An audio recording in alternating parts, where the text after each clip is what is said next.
ओम नमो भगवते वासुदेवाय नमः. रंगपंचमी सण जवळ आला होता. आदल्या दिवशी रंगपंचमीच्या यशोदा कृष्णाला म्हणाली, उद्या रंगपंचमीचा सण आहे, म्हणून यमुनेतीरी गोवत्से घेऊन जावयाचे नाही. कृष्णाने विचारले, सण म्हणजे काय? यशोदा म्हणाली, पुष्कळ मजा करावयाची, म्हणजे रोजच्याप्रमाणे उद्या लवकर आंघोळ करायची नाही. मी चंदन चौकामधोमध घंगाळ भरून रंगाचे पाणी करून ठेवणार आणि तुम्हा सर्वांच्या हातात एक एक पिचकारी देणार. तुम्ही पिचकारीत रंग भरून घ्यावयाचा आणि पळापळी करून एकमेकांनी एकमेकांवर रंग मारून घ्यावयाचा. रंग संपल्यावर सगळ्यांनी आंघोळ करायची आणि गोड गोड जेवण करायचे. कृष्ण म्हणाला, म्हणजे काय? यशोदा म्हणाली, पुरणपोळी माहीत आहे ना तुला? ती जेवताना वाढायची आणि तू, पेंध्या, माध्या, पांड्या, चिपड्या सर्वांनी मिळून जेवायचे. कृष्ण म्हणाला, पेंध्या, अरे पेंध्या, उद्या पोळी आहे, पोळी. एकदा वाजवा टाळी. त्या सरशी गोपाळ टाळ्या वाजवून नाचू लागले. दुसऱ्या दिवशी उजेडल्याबरोबर गोपाळांचा मेळा येऊन नंदवाड्यात हजर झाला. कृष्ण दूध प्यायला बसला होता. गोपाळांचा तो गलबला ऐकताच घाईघाईने दूध पिऊन तो उड्या मारत बाहेर आला. यशोदेने सुचविल्याप्रमाणे रंग खेळण्याचा कार्यक्रम सुरू झाला. इतक्यात यमुनेला निघालेली राधा तेथे आली. तिला पाहताच रंगाने भरलेली पिचकारी घेऊन कृष्ण तिच्याकडे धावत गेला. ती म्हणाली, कान्होबा, बायकांच्या अंगावर रंग मारायचा नसतो. तरी कृष्णाने तिची पाठ सोडली नाही. राधा जरी काकुळतीला आली तरी शेवटी कृष्णाने तिच्या अंगावर पिचकारी मारलीच. कृष्णाच्या खुणेवरून गोपाळ एकामागे एक पिचकारी भरून देऊ लागले आणि कृष्णाने सारखा पिचकारी मारण्याचा सपाटा चालू केला. राधेचे सारे कपडे भिजून गेले तरी कृष्णाने आपली पिचकारी आवरली नाही. तेव्हा राधा म्हणाली, मत मारो पिचकारी कन्हैया, मोरी भीग गई साडी सारी. सुनो सुनो सुनो बिनती हमारी, मोरी सास हटेली भारी. बड़ी ननंद चुगेली मोरी, तुम बिन में हूँ निराधारी. तुम हो कलिमल हारी. राधेच्या अंगावर रंग मारण्यात पंचविषयात रमलेले तिचे मन पूर्णपणे आपल्याकडे वेधून घेण्याचा कृष्णाचा उद्देश होता. त्यामुळे त्याचा मानस सफल झाल्यावर तो पूर्ववत गोपाळांसह खेळू लागला. 2 प्रहरी नंदाने कृष्णासह गोपाळांना स्वहस्ते अंघोळ घातली. सर्वांना नवीन कपडे घालायला दिले. त्यावर सर्व भोजनास बसले. भोजन उत्तर विडा खाऊन गोपाळांचा मेळा घरी परतला. एके दिवशी गायींना चरावयास सोडून गोपाळ कृष्णासह भोवरा, गोट्या, चेंडू इत्यादी खेळ खेळू लागले. इतक्यात गायी चरत चरत लांबवर गेल्या. पाहता पाहता त्या एकाएकी नाहीशा झाल्या. तेव्हा त्या ब्रह्मदेवाचा खेळ आहे असे कृष्णाला ताडले. त्या दिवशी संध्याकाळी घरी जातेवेळी कोणाच्या किती गायी, किती वासरे होती, तितक्या रूपाने कृष्ण आपण नटला. गायींच्या किंवा वासरांच्या रंगात किंचितही फरक न पडल्यामुळे ही हकीकत कोणालाही कळू शकली नाही. एका वर्षानंतर ती गोवत्से घेऊन ब्रह्मदेव यमुनातीरी आला आणि म्हणाला, देवा, मी तुझ्या अवताराची खात्री करून घेण्यासाठी गोवत्से नेली होती. असे सांगून कृष्णास साष्टांग नमस्कार करून त्याने गोवत्से सोडून दिली. एके दिवशी रोजच्याप्रमाणे शिदोरी खाऊन झाल्यावर कृष्ण झोपी गेला आणि गोपाळ गोवत्सांना घेऊन यमुनेच्या डोहाकडे वळाले. गुरांना पाणी पाजवून तेही पण यथेच्छ पाणी प्याले. पण ते पाणी कालिया सर्पाच्या योगे करून विषारी बनल्यामुळे गोवत्सांसहित सर्व गोपाळ लगेच मूर्छित पडले. कृष्ण जागा होऊन पाहतो तर गोपाळ गायी कोणीच कसे दिसेनात असे म्हणून तो चटकन उठला आणि गोपाळांना शोधित यमुनेकडे वळला. तेथे त्याला गायींसहित गोपाळ मूर्छित पडलेले दिसले. त्या क्षणी त्याचे कारण कृष्णाच्या लक्षात आले. कृष्णाने एकवार त्यांच्याकडे कृपादृष्टीने पाहताच झोपेतून जागे झालेप्रमाणे गायी गोपाळ खडबडून उठले. कृष्णाने विचार केला की कालिया एकदा फुत्कारला की पाणी विषारी बनते आणि ते पाणी पिऊन प्राणी मरणमुख होतात. त्याच समयी पक्षी जरी आकाशमार्गाने जाऊ लागले तरी विषाच्या दाहाने मरूनच पडतात. तेव्हा एकदा कालियालाच ठार करून सोडावे. दुसरे दिवशी रोजच्याप्रमाणे शिदोरीचा परामर्श घेऊन झाल्यावर गोपाळांना उद्देशून कृष्ण म्हणाला, आज खेळावयाचे सोडून आपण आराम झोपी जाऊ. त्यावर सर्व झोपले. सर्वांना गाढ झोप लागलेली पाहून कृष्ण हळूच उठला आणि त्याने जाऊन यमुनेत उडी टाकली. तो आवाज ऐकून गोपाळ खडबडून जागे झाले. जवळपास कृष्ण दिसेना म्हणून ते यमुनेकडे वळले. त्या समयी कृष्ण चतुर्भुजधारी होऊन मुरली वाजवत कालियाच्या मस्तकावर नाचत होता. ही गोष्ट हा हा म्हणता गोकुळभर पसरली. त्या क्षणी आपापल्या हातातले काम जसेच्या तसे टाकून गोकुळवासी जन कृष्ण भेटीच्या तळमळीने यमुनेकडे धावत सुटले. गोपाळांनी ते दृश्य पाहताच भयभीत होऊन ते थरथर कापू लागले. इतक्यात कालियाने कृष्णाच्या अंगाला विळखे घातले. तेव्हा तर गोपाळांची गाळणच उडाली. आरडाओरडा करावी तर त्यांच्या तोंडावाटे एकही शब्द फुटेना. न करावी तर आपला सखा कृष्ण कालियाच्या तावडीतून सुटून परत येईल की नाही कोण जाणे, अशा विचाराने त्यांना धीरही धरवेना. शेवटी ते थरथर कापत, कृष्णा एकदाचा तू लवकर ये, नाहीतर तुला कालिया जिवंत ठेवणार नाही, असे म्हणून आक्रोश करून रडू लागले. कालिया संकटात सापडल्याची गोष्ट पाताळात त्याच्या बायकांना समजताच त्या तेथे आल्या आणि कृष्णाजवळ पतीचे जीवदान मागू लागल्या. त्यावर कालियाही शरण आला. तेव्हा कृष्णाने त्याला जीवदान देऊन कायमचे राहण्याचे एक ठिकाण ठरवून दिले. ही जागा सोडून तू दुसरीकडे कोठेही जावयाचे नाही, असे बजावले. त्यानंतर कृष्ण पोहत पोहत तीरावर आला. इतक्यात नंद यशोदा त्याच्या जवळ धावत गेले. यशोदेने कृष्णाला पोटाशी धरून त्याचे चुंबन घेतले. नंदाने कृष्णाचे मुख कुरवाळिले. बळीरामाने कृष्णाला कडकडून मिठी मारली. कृष्ण भ्याला असेल म्हणून गोपींनी चवाट्यावरची माती आणून त्याला ओवाळून टाकली. यमुनाई आपल्यावर आलेल्या घोर संकटाचे आज निवारण झाले म्हणून आनंदाने उसंबळू लागली. इतक्यात कृष्णाला कालियाने दंश केला असेल का, त्याचे विष कृष्णाच्या अंगी चढले असेल का, हा विचार राधेच्या मनात आला. तिने कडुलिंबाची 4 पाने घेऊन कृष्णाच्या तोंडात घातली आणि त्याला खायला सांगितली. आणि कृष्णा, गोड लागते का कडू लागते, असे ती विचारू लागली. त्यावेळी गोड गोड लागते असे सांगून थोडीशी गंमत करावी असे कृष्णाला वाटले. पण कृष्णाला विषबाधा झाली म्हणून एकदम सगळे गोकुळवासी जन रडून गोंधळ करतील म्हणून त्याने तो विचार बदलला आणि कडू कडू म्हणून पाने थुंकून टाकली. तेव्हा कृष्णाला विषबाधा झाली नाही याची सर्वांना खात्री पटली. तो दिवस म्हणजेच गुढीपाडवा हा होय. कृष्ण सुखरूप परत आला याबद्दल साऱ्या गोकुळवासी जनांच्या नयनांतून आनंदाश्रूंचा पूर वाहू लागला. कृष्ण प्रेमात गुंग झाल्यामुळे गोपाळांना घरी जाण्याची ओढ लागली नाही. आता संध्याकाळ झाली, येथेच आपण वस्ती करू असे सर्वांचे म्हणणे पडले. त्यामुळे त्या रात्री सर्वांनी यमुना तीरीच वस्ती केली. सर्व लोक झोपी गेल्यावर मध्यरात्रीच्या सुमारास जवळच्या डोंगरावरचे वाळलेले गवत कोणीतरी पेटवून दिले. वारा सुटल्यामुळे अग्नी चोहोकडे पसरला गेला. वनवाच्या दाहामुळे सर्व लोक खडबडून जागे झाले आणि तो प्रकार पाहून भीतीने सैरावैरा धावू लागले. पळून जावे तर विधभर देखील वाट नाही. तेव्हा कृष्णाला कसे जतन करावे अशी नंद यशोदेला काळजी पडली. इतक्यात रुद्ररूप धारण करून कृष्णाने तोंड पसरले आणि 12 गाव अग्नी गिळून टाकला व लगेच तो पूर्ववत झाला. त्यावेळी कृष्णाचे वय फक्त 6 वर्षांचे होते. एके दिवशी कृष्ण रोजची आपली कामे आटपून यमुनेला जाण्यास निघाला. इतक्यात यशोदेला जाग आली. त्याला उद्देशून ती म्हणाली, कान्होबा, आज शिदोरी वाचून निघालास की काय? जरा थांब, जाऊ नकोस, क्षणार्धात तुला शिदोरी बांधून देते. त्यावर नेम म्हणजे नेम, यानंतर मी एक क्षणभर देखील थांबणार नाही, मला शिदोरी नको, असे म्हणत कृष्ण पळाला. जाता जाता पेंध्या माध्या या सर्वांना हाका मारीत, चला रे मी चाललोय, असे सांगत जाऊ लागला. कृष्णाची हाक ऐकताच गोपाळ खडबडून जागे झाले आणि तोही शिदोरी न घेता गायींसह कृष्णाच्या मागोमाग पळाले. 2 प्रहरी जेव्हा सडकून भूक लागली तेव्हा पेंध्या म्हणाला, कृष्णा, तुझ्या हाकेसरशी आम्ही धावत आलो, त्यामुळे आमच्यात आज कोणी शिदोऱ्या आणल्या नाहीत. तूही पण रिकामाच दिसतोय, तेव्हा पुढची वाट काय?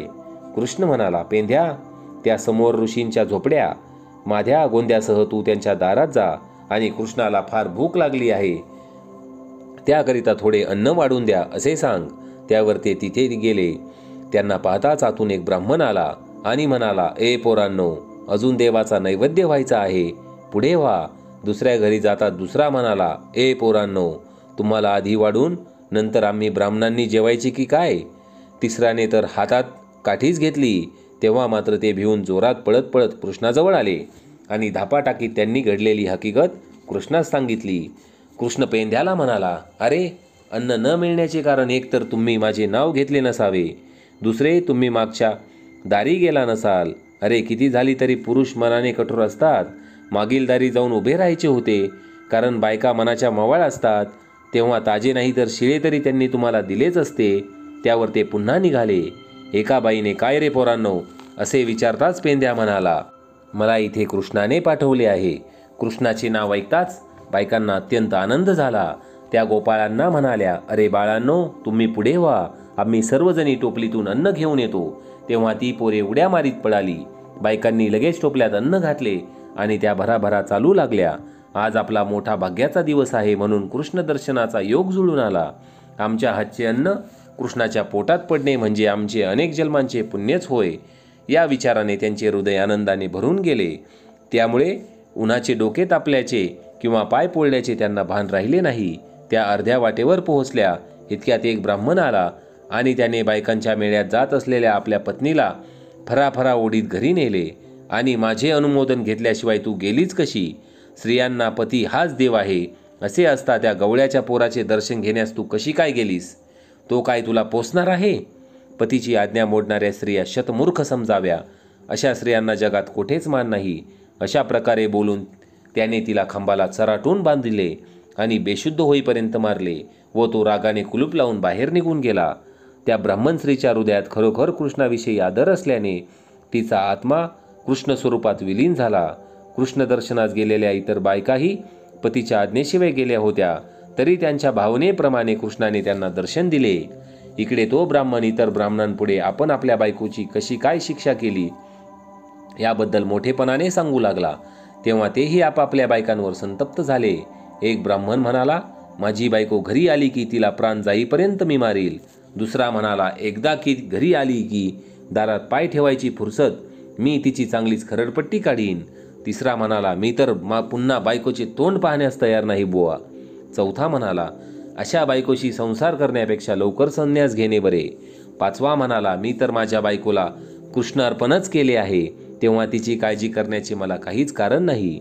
त्यावर तो कृष्णविरोधी ब्राह्मण आपली बायको शुद्धीवर आली की नाही पाहण्याकरता घरी गेला. तिचे श्वासोच्छ्वास बंद पडलेले दिसताच आता काय करू म्हणून कपाळ बडवून रडून लागला. इकडे ऋषीपत्न्यांनी आपले नेलेले अन्न कृष्णार्पण केले आणि सर्वजणी हात जोडून उभ्या राहिल्या.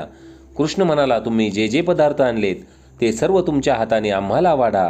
त्याप्रमाणे वाढून झाल्यावर ऋषीपत्न्या कृष्णाला विनवू लागल्या की जेवी बासगुना सख्या हरी वरण भात साजूक तूप त्यावरी मेळविले लवना मालपुरी मोती चूर दही वडे खा सत्वरी चिमण्या तृप्त होसी तरी धन्य होईन मी रुक्मिणीच्या रमना.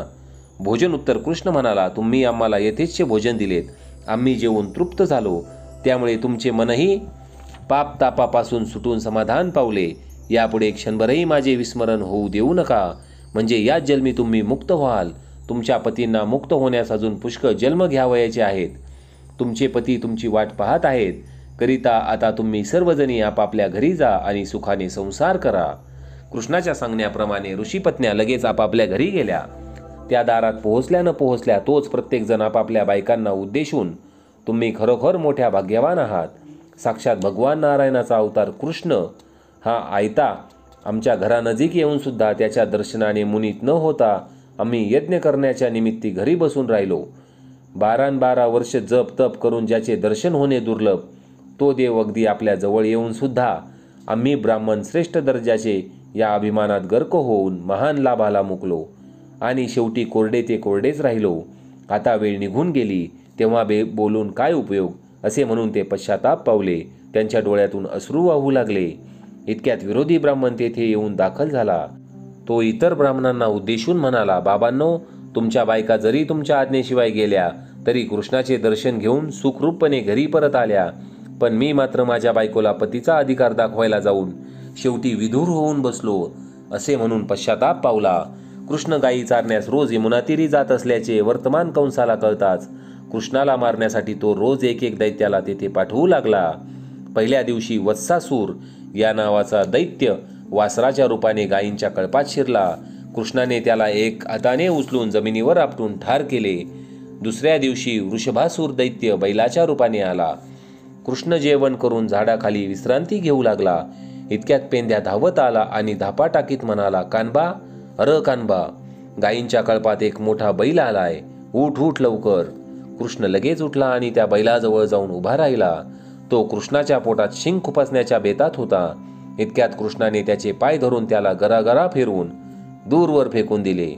तिसऱ्या दिवशी अघासूर हा यमुनातीरी आला आणि बगड्याच्या रूपाने डोळे मिटून 1.5 पायाने उभा राहिला. ही बातमी हा हा म्हणता गावभर पसरली. तो बगडा फारच मोठा होता, त्यामुळे त्याला पाहण्यासाठी झुंडीच्या झुंडी लोक येऊ लागले. थोड्या वेळाने गोपाळांसह कृष्णही तेथे आला आणि गर्दीमधून भराभरा जाऊन त्या बगड्यासमोर उभा राहिला. तोच बगड्याने कृष्णाला गिळून टाकले.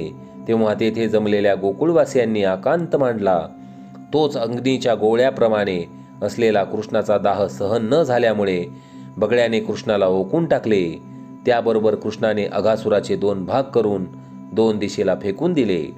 चौथे दिवशी कृष्ण व गोपाळ खेळत असता प्रलंब नावाचा दैत्य गोपाळांच्या रूपाने त्यांच्या मेळ्यात मिसळला. खेळता खेळता प्रलंब म्हणाला, बळीरामा, तू माझ्या पाठीवर बसतोस का? मी तुला थोडे फिरवून आणतो. उद्या तुझ्या पाठीवर मी बसेल, तू मला फिरवून आण. हे ऐकून बळीराम प्रलंबाच्या पाठीवर बसला. तेव्हा तो त्याला मथुरेच्या वाटेने घेऊन चालला. बळीरामाने विचारले, इकडे कुठे चाललास? प्रलंब म्हणाला, तुला मथुरा दाखवून आणतो. तेव्हा बळीरामाने, मीच तुला मथुरा दाखवितो असे म्हणून त्यावर एक मुष्टीप्रहार केला. तोच तो दैत्य गतप्राण झाला. एके दिवशी नंदराजाने सर्व गोपजनांना जमवून इंद्राच्या पूजेचे साहित्य तयार करायला सांगितले. तेव्हा कृष्णाने नंदाला विचारले की इंद्राच्या पूजेपासून काय फायदा? नंद म्हणाला, इंद्र पाऊस पाडतो. पावसामुळेच गवत वाढते, धान्य पिकते. पाऊस नाही तर आम्हाला धान्य किंवा गुरांना चारा मिळणार नाही. मग गुरे दूध कशी देतील? इंद्रापासून आमचे जीवन चालते. म्हणून आत्तापर्यंत इंद्रालाच देव मानून वर्षातून 1 दिवस आम्ही त्याची पूजा करीत आहोत. कृष्ण म्हणाला, इंद्राच्या हातात काय आहे? अधिक पुण्याईच्या योगे करून इंद्राला स्वर्गीय राज्य मिळाले आहे, इतकेच. ज्याने स्वर्ग, मृत्यू व पाताळ हे लोकत्रय निर्माण केले तोच एक खरा देव आहे. करिता माझे मत असे आहे की जेथे आमच्या गायी चरतात त्या गोवर्धन पर्वताची सर्वांनी मिळून पूजा करावी. हे कृष्णाचे सांगणे सर्वांना आवडले. लगेच गोकुळवासीजन सर्व कुटुंबासह आपापले सामान बैलगाडीत घालून बरोबर गोवत्से घेऊन गोवर्धन पर्वतावर चालले. तेथे गेल्यावर कृष्णाने स्वतः गोवर्धनाची पूजा करून नैवेद्य अर्पण केला. त्या समयी कोणीतरी एक विशाल पुरुष कृष्णाकडून पूजा घेत आहे असे सर्वांना दिसले. सर्वांची जेवणे आटोपल्यावर कृष्ण म्हणाला, घरी जाते वेळी सर्वांनी गोवर्धनाला प्रदक्षिणा घालून जावे. परंतु सर्वांनी एकमत करून असे ठरविले की ज्या अर्थी आम्हाला कृष्णाकडून खरा मार्ग सापडला त्या अर्थी कृष्ण हाच आमचा देव आहे. आम्ही दुसऱ्या देवाला जाणत नाही. त्यावर सर्वांनी कृष्णाला प्रदक्षिणा घालून जय जयकार केला. आपल्याला मिळवायाचा मान कृष्णाने बळकावला म्हणून इंद्र संतापाने लाल झाला. त्याने गोकुळात 7 दिवस अहोरात्र मुसळधार पाऊस पडला. त्या समयी जिकडे तिकडे पाणीच पाणी झाले. चहूकडे विजा चमकू लागल्या. ते पाहून सारे गोकुळवासी जन थरथर कापू लागले. काय करावे हे कोणासही सुचेना. शेवटी कृष्णा, यावेळी तुझ्या वाचून आम्हाला या संकटातून सोडविणारे कोणी नाही असे म्हणून सर्वजण काकुळतीला आले. तेव्हा कृष्ण गोवत्सांसह सर्व गोकुळवासियांना बरोबर घेऊन गोवर्धनाच्या पायथ्याशी गेला आणि आपल्या करंगुळीने गोवर्धन उचलून धरून, या रे या, सर्वजण याच्या खाली वस्ती करा असे म्हणाला. तोच सर्व आबालवृद्ध भराभरा जाऊन गोवर्धनाच्या आश्रयास राहिले. कृष्णाने पर्वतास करंगुळी लावली असल्याचे पेंद्याच्या लक्षात येताच त्याने पण आपली काठी गोवर्धनास लावली. गोपाळ व गवळ्यांनी पण आपापल्या काठ्या उभ्या केल्या. काही जणांनी पायाखाली दगड घेऊन गोवर्धनास आपले मस्तक टेकवले. आपण गोवर्धनास आधार दिला अशा समजुतीने एकंदर सर्वच जण कुंथू लागले. ते पाहून कृष्णाने त्यांना, काय झाले रे तुम्हाला कुंथायला असे विचारले. पेंद्या म्हणाला, कृष्णा, एवढा मोठा पर्वत त्याला तू नुसती एवढीशी करंगुळी लावलीस, तेवढ्याने काय होणार? म्हणून आम्ही आमची सारी शक्ती एकवटून काठ्या दाबून धरीत आहोत.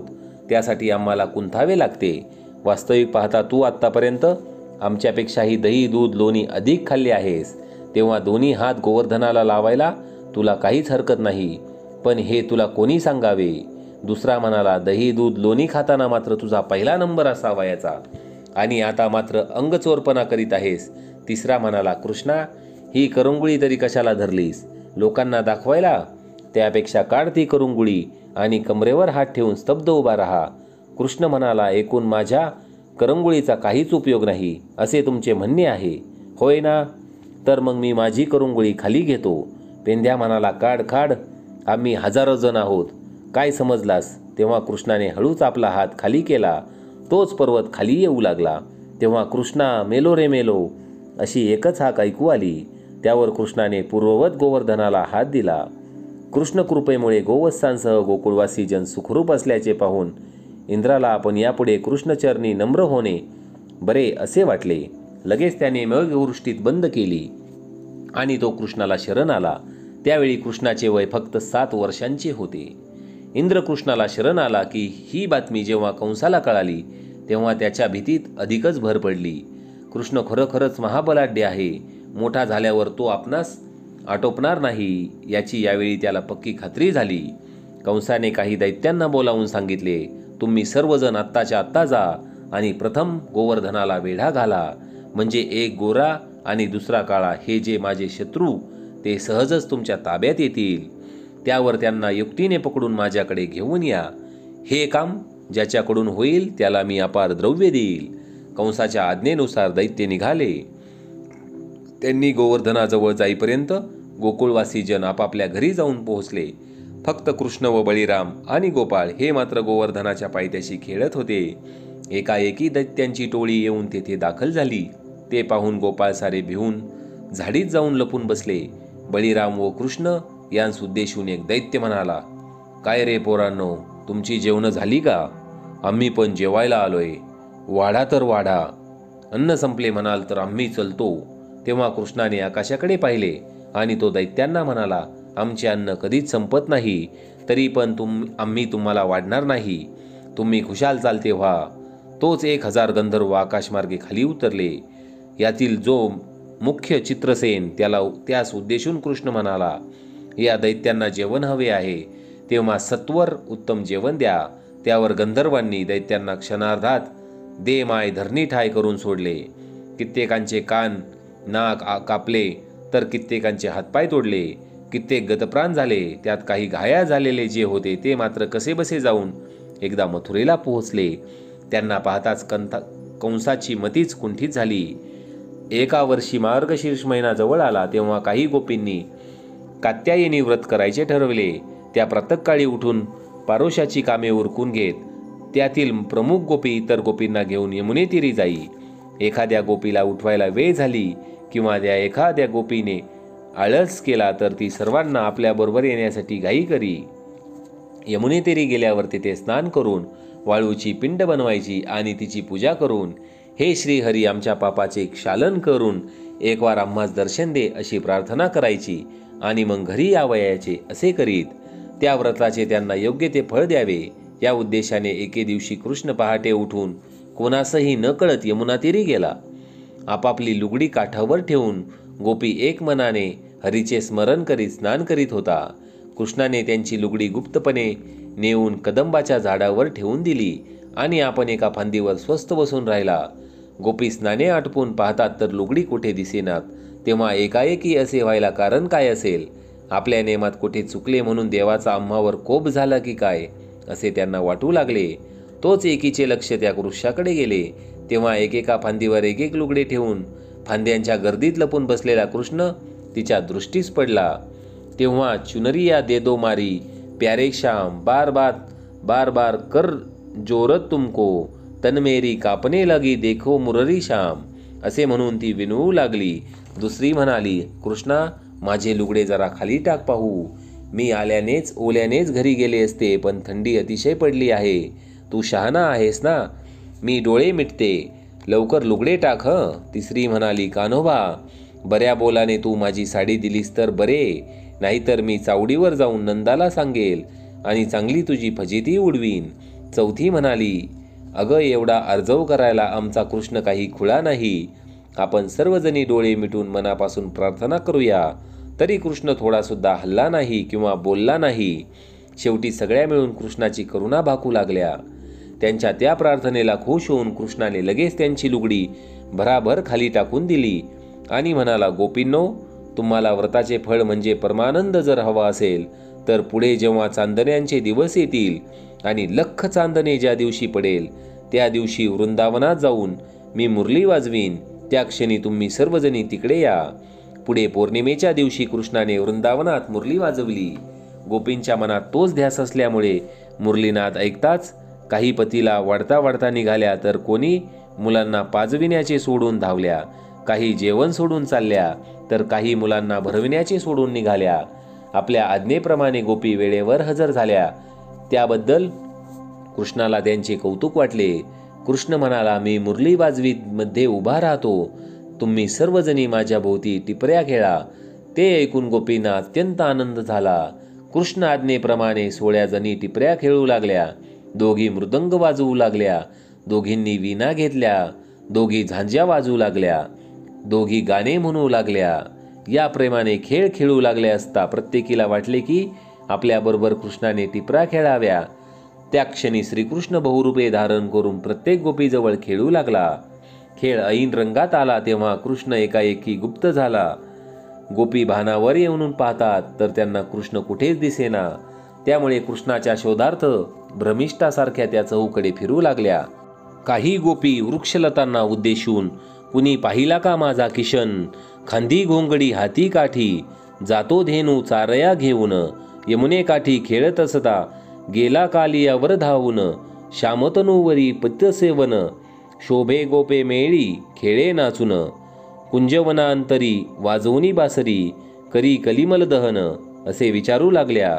काही गोपी नदीनाल्यांना उद्देशून, माझा किशन कुणीकडे गेला, पायी पैंजन पित पितांबर, कर्णी कुंडले मकरावर, पांघरुणी मज भरजरी शेला, श्यामलांग स्मित हास्य करी, मयूरपिश्य खोवी मुकुटावरी, कपाळी कस्तुरीचा टिळा, अधरी धरुणी वाजुनी वेणू, सवंगड्या सवे चारी धेनू, करीतो गोपाळ काला, गिरीधर श्रीधर नंदकुमार, भक्त मनोहर रघुमाईवर, देत अभय सककाला, असे विचारू लागल्या.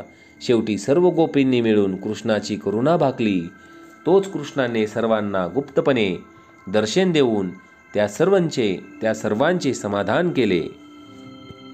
भाग 3 श्रीकृष्ण प्रताप इथे समाप्त होत आहे.